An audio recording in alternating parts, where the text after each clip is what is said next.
My name is Professor Tshilidzi Marwala. I am Vice-Chancellor and Principal Designate at the University of Johannesburg. I am going to begin as Vice-Chancellor and Principal on the 1st of January 2018. What is my vision for the University of Johannesburg?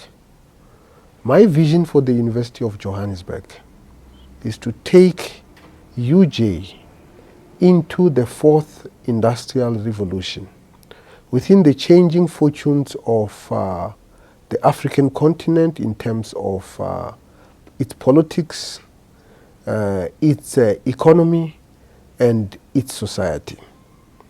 Now, why are we talking about the fourth industrial revolution? Maybe just before I talk about the fourth industrial revolution, it's important for us to talk about industrial revolutions. The first industrial revolution gave us a steam engine. The DNA of the first industrial revolution was Newton's laws of motion. And after the laws of motions, we were able to understand and to quantify motion, and the steam engine was the consequence of that. The second industrial revolution, the DNA of it is what is called Faraday's experiments and Maxwell's equations. And what Faraday did, he realized that if you have a magnet on one side and you have something that conducts electricity and you move the conductor, electricity is generated. If you have a conductor and a magnet, and you put electricity through the conductor, you get movement. And therefore, the fourth industrial revolution gave us electricity, and it also gave us an electric motor, which was necessary for us to be able to create what we now call the assembly line of a manufacturing system.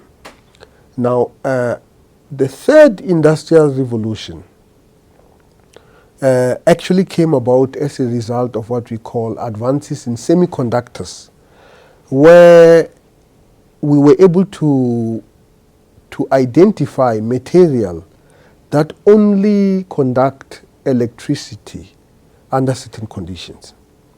And as a result, a transistor came, and computers, internet. These are the result of the third industrial revolution. Now, the fourth industrial revolution is powered by artificial intelligence, amongst other technologies. And the consequences of the fourth industrial revolution is that absolutely everything around us is going to be automated. When you go to plants, manufacturing plants, you are going to see much more automation than we have ever seen before. And this automation is going to be intelligent. Now, as a university, what do we do in an era where absolutely everything is automated? People call this era the post-work phenomena. About 70% of the jobs that currently exist will not exist in 30 years.